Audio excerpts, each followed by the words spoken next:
રબારી ચૌધરી ઠાકોર બાદ વધુ એક સમાજનું સંમેલન યોજાયું। પ્રજાપતિ સમાજનું ગાંધીનગર ખાતે સંમેલન યોજાયું।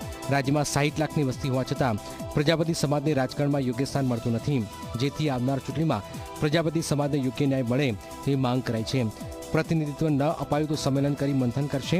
સત્તા પક્ષ પાસે પણ સમાજે યોગ્ય સ્થાનની માંગ કરી છે। આ પ્રજાપતિ સમાજની જે તમામ ગોળવાડ જે છે અમારી જુદી જુદી વાડીઓમાં વેચાયેલો એ અમે એક નથી, એના કારણે અમને જે સરકારી લાભોથી વંચિત રાખવામાં આવે છે। શૈક્ષણિક રીતે, રાજકીય રીતે અને સામાજિક રીતે અન્ય સમાજોને જમીનો આપવામાં આવતી હોય, પરંતુ અમને કેમ નહીં? નંબર 2 કે રાજકીય ભાગીદારીની અંદર 90% પ્રજાપતિ સમાજ ભારતીય જનતા પાર્ટીને મત આપતો, આજ 30 વર્ષથી આપતો આવે છે, પરંતુ આજનો યુવાન હવે જાગ્યો છે। આજના યુવાને અમને પણ કાન મરોડ્યા કે ભાઈ તમારાથી કાંઈ થાય તો ઠીક છે, નહીં તો અમે મેદાનમાં આવશું।